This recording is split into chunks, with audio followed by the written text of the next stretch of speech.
Hi friends, എല്ലാവർക്കും office കിച്ചണിലേക്ക് സ്വാഗതം. ഞാനിന്നിവിടെ നല്ല അടിപൊളി ഒറട്ടിയും നമുക്ക് ബീഫിൻ്റെ കരൾ ഒന്ന് വരട്ടിയതാണേ. നമുക്ക് കരൾ മേടിച്ചുകൊണ്ട് വന്നിട്ടുണ്ട്. മോൻ രാവിലെ പോയി 1 കിലോ കരൾ മേടിച്ചുകൊണ്ട് വന്നിട്ടുണ്ട്. നന്നായി തന്നെ നമുക്കൊന്ന് വെള്ളത്തിലിട്ട് വയ്ക്കാം കേട്ടോ.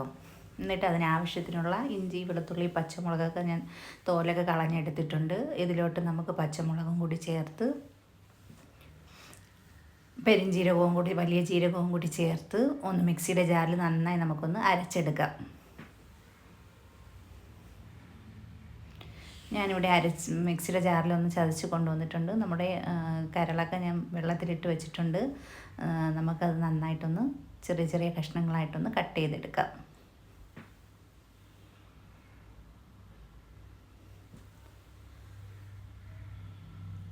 നല്ല ടേസ്റ്റാണ് കേട്ടോ. കരളൊക്കെ ഇങ്ങനെ ഒന്ന് ഉരട്ടിയൊക്കെ ഉണ്ടാക്കി കഴിക്കാം.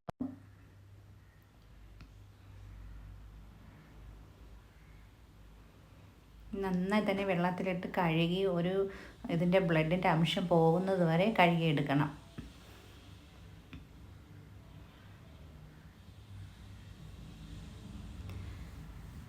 നമ്മൾ കഴുകിയെടുക്കുന്ന കണക്കിരിക്കും കേട്ടോ. ഇതിൻ്റെ കഴിക്കുമ്പോൾ ചെവയൊന്നും കാണാതെ നമ്മൾ അതിൻ്റെ ബ്ലഡിൻ്റെ അംശം അത്രയും പോകുന്നത് വരെ ഒന്ന് കഴുകിക്കളയാം. നമുക്ക് വെള്ളത്തിലിട്ട് വയ്ക്കാം. ഞാനിവിടെ നമുക്ക് ഉരട്ടി തയ്യാറാക്കാൻ വേണ്ടി ഒരു ചെറിയ തേങ്ങ ചിരകി എടുത്തിട്ടുണ്ട്. ഇത് നമുക്ക് ഉരട്ടിക്ക് ആവശ്യത്തിനുള്ള വെള്ളം എടുത്തിട്ടുണ്ട്. അതിലോട്ട് നമുക്ക് തേങ്ങ ചേർത്ത് കൊടുക്കാം. ആവശ്യത്തിന് ഉപ്പും കൂടെ ചേർത്ത് നന്നായി തന്നെ ഒന്ന് യോജിപ്പിച്ചെടുക്കാം. ഇനി ഫ്ലെയിം ഓൺ ചെയ്ത് നമുക്കിതൊന്ന് തിളയ്ക്കാനായിട്ട് വയ്ക്കാം. തിളച്ചതിന് ശേഷം മാവിട്ടൊന്ന് ഇളക്കിയെടുക്കാം കേട്ടോ. നമുക്കൊന്ന് മൂടി വയ്ക്കാം. അപ്പോൾ പെട്ടെന്ന് തിള വരും.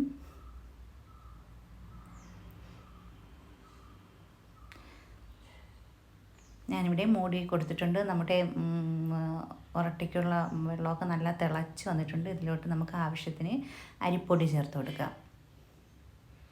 ഞാൻ കണക്കൊന്നും പറയുന്നില്ല, ഞാൻ എൻ്റെ ഒരു അളവിനാണ് ചേർത്ത് കൊടുക്കുന്നത്. ബാക്കി അരിപ്പൊടിയും കൂടി ചേർത്ത് നന്നായി തന്നെ നമുക്കൊന്ന് ഇളക്കി യോജിപ്പിച്ച് കൊടുക്കാം. ഇങ്ങനെ നോൺ സ്റ്റിക്ക് പാത്രത്തിൽ കിണ്ടിയെടുക്കുമ്പം അടിയിലൊന്നും പിടിക്കൂല കേട്ടോ. നല്ല അടിപൊളിയായിട്ട് തന്നെ നമുക്ക് കിണ്ടിയെടുക്കാൻ പറ്റും. ശകലവും കൂടി മാവിൻ്റെ ആവശ്യമുണ്ട്. അതും കൂടി ചേർത്ത് നന്നായി തന്നെ നമുക്കൊന്ന് ഇളക്കി യോജിപ്പിച്ചെടുക്കാം കേട്ടോ. ഇനി ഈ ആവിയിൽ തന്നെ നമുക്കൊന്ന് അടച്ച് വയ്ക്കാം. അപ്പം നമ്മുടെ മാവ് നല്ല സോഫ്റ്റായി വരും.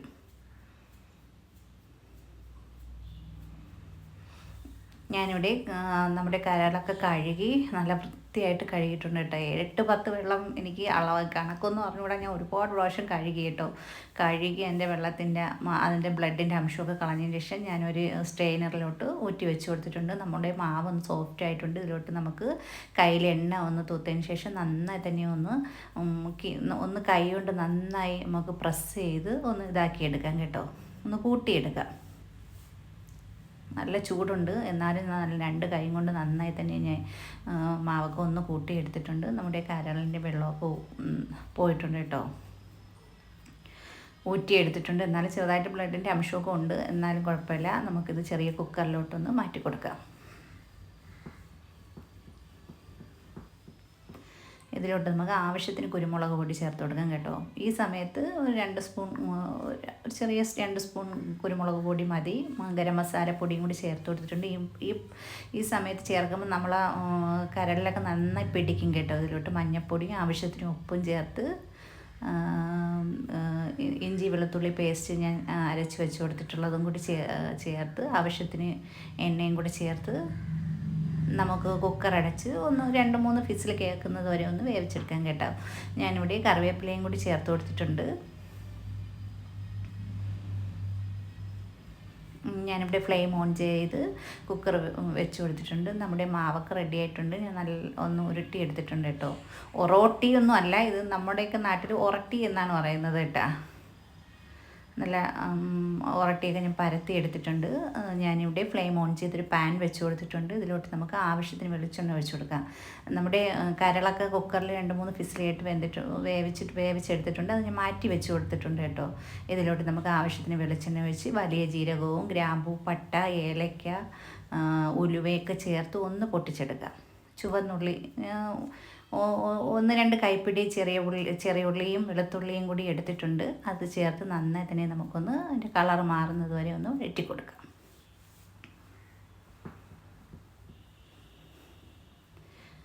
ഞാനിവിടെ ഇഞ്ചി വെളുത്തുള്ളി പേസ്റ്റ് അരച്ച് വെച്ചിരുന്ന് കുറച്ചും കൂടി ചേർത്ത് ഒരു കുഞ്ഞ് 2 സവാള എടുത്തിട്ടുണ്ട്, അതും കൂടി അരിഞ്ഞെടുത്തിട്ടുണ്ട്. അതും കൂടി ചേർത്ത് നമുക്ക് നന്നായി തന്നെ ഒന്ന് വഴറ്റി കൊടുക്കാം കേട്ടോ. കറിവേപ്പിലയും കൂടി ചേർത്ത് ആവശ്യത്തിന് ഉപ്പും കൂടി ചേർത്ത് നന്നായി തന്നെ നമുക്കൊന്ന് വഴറ്റിയെടുക്കാം.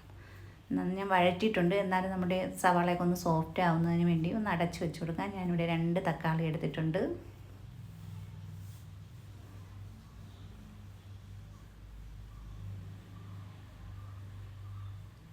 തക്കാളി ഞാനൊന്ന് ചെറുതായിട്ട് അരിഞ്ഞെടുത്തിട്ടുണ്ട്. പെട്ടെന്നൊന്ന് അങ്ങ് വെന്തുടയാൻ വേണ്ടിയാണ് ഞാൻ തക്കാളിയും കൂടി ചേർത്ത് കൊടുത്തിട്ടുണ്ട്.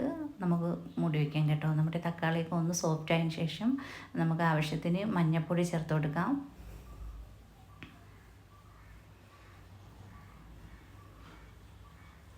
ഗരം മസാലയും കൂടി ചേർത്ത് നന്നായി തന്നെ നമുക്കൊന്ന് ഇളക്കി കൊടുക്കാം.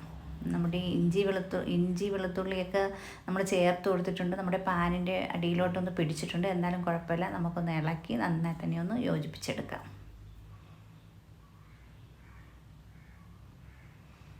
നമ്മുടെ കരളൊക്കെ ഇവിടെ വെന്തിട്ടുണ്ട് കേട്ടോ. നല്ല അടിപൊളിയായിട്ട് തന്നെ വെന്ത് വന്നിട്ടുണ്ട്. നമുക്കതിൽ ചേർത്ത് വെള്ളമൊന്നും വേണ്ട കേട്ടോ. നമുക്ക് കരൾ മാത്രം ഊറ്റി ഇതിലോട്ട് ചേർത്ത് കൊടുക്കാം.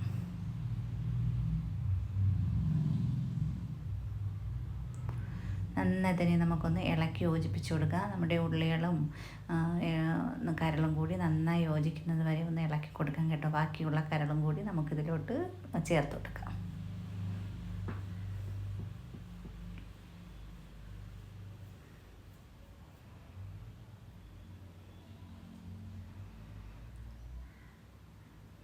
നമ്മൾ വെള്ളമൊന്നും ചേർത്ത് കൊടുത്തിട്ടില്ലായിരുന്നു കേട്ടോ. അത് ഇതിൽ നിന്ന് ഇറങ്ങിയതാണ്. ആ വെള്ളം നമുക്കങ്ങ് മാറ്റിക്കളയാം. നന്നായി തന്നെ നമുക്കൊന്ന് ഇളക്കി യോജിപ്പിച്ച് കൊടുക്കാം. ഞാനിവിടെ ഒന്ന് മൂടി വെച്ച് കൊടുത്തിട്ടുണ്ടായിരുന്നു. ഇതിലോട്ട് നമുക്ക് മുളക് പൊടിയും മല്ലിപ്പൊടിയും മഞ്ഞൾപ്പൊടിയും കുരുമുളക് പൊടിയും ഗരം മസാലയും കൂടി ഞാൻ മിക്സിയുടെ ജാറിലൊന്ന് പൊടിച്ചെടുത്തതാണ്. നമുക്ക് മസാലകൾ ചേർത്ത് കൊടുക്കാം കേട്ടോ. ചേർത്തതിന് ശേഷം അതിലോട്ട് കുറച്ച് വെളിച്ചെണ്ണയും കൂടെ ഒഴിച്ചിട്ട് ഒന്ന് അടച്ചങ്ങ് വയ്ക്കുക. കറിവേപ്പിലയും കൂടി ചേർത്ത് കൊടുത്തിട്ടുണ്ട്. നമ്മൾ ഈ സമയത്ത് ഒത്തിരി വെളിച്ചെണ്ണ ചേർക്കുന്നത് ആ മസാലയുടെ ആ പച്ച ചുവയൊക്കെ പെട്ടെന്ന് അങ്ങ് മാറാൻ വേണ്ടിയാണ്. നന്നായി തന്നെ നമുക്കൊന്ന് ഇളക്കി യോജിപ്പിച്ച് കൊടുക്കുക. ആ പച്ചപ്പോ അങ്ങ് മാറി കിട്ടും കേട്ടോ. നമ്മൾ അരപ്പൊക്കെ ചേർത്തിട്ട് അതിലോട്ട് വെളിച്ചെണ്ണ ഒഴിക്കുമ്പോഴത്തേക്ക് നന്നായി തന്നെ നമുക്കൊന്ന് ഇളക്കി യോജിപ്പിച്ചെടുക്കാം.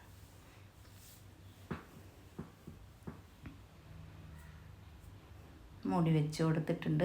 ഞാനിതിലോട്ടൊരു നാരങ്ങയുടെ നീരും കൂടി ചേർത്ത് കൊടുത്തിട്ടുണ്ട്. ഇനി നമുക്ക് ചെറിയ ഫ്ലെയിമിൽ വെച്ച് ഒന്ന് വരട്ടിയെടുക്കാം കേട്ടോ. ഞാനിവിടെ മല്ലിയിലയും കൂടി ചേർത്ത് കൊടുത്തിട്ടുണ്ട്. നമ്മുടെ കരൾ ഫ്രൈ ഒക്കെ ഇവിടെ റെഡി ആയിട്ടുണ്ട് കേട്ടോ. നല്ല അടിപൊളിയായിട്ട് തന്നെ നമ്മുടെ കരളൊക്കെ വേവിച്ച് ഞാൻ നല്ല അടിപൊളിയായിട്ട് ഫ്രൈ ആക്കി എടുത്തിട്ടുണ്ട്. ഉരട്ടി ഞാൻ ചുട്ടെടുത്തിട്ടുണ്ട് കേട്ടോ. നല്ല ലിവർ ഫ്രൈയും നല്ല ഉരട്ടിയായിട്ടൊക്കെ നമുക്ക് സൺഡേ സ്പെഷ്യൽ ഇന്നത്തെ ബ്രേക്ക്ഫാസ്റ്റ് കഴിക്കാം. അടിപൊളി ടേസ്റ്റാണ് കേട്ടോ. നിങ്ങളും ഇതുപോലെ ഒന്ന് ട്രൈ ചെയ്ത് നോക്കണം. എൻ്റെ ചാനൽ ഇഷ്ടമാവുകയാണെങ്കിൽ സബ്സ്ക്രൈബ് ചെയ്യുക, ഷെയർ ചെയ്യുക, കമൻറ്റ് ചെയ്യുക.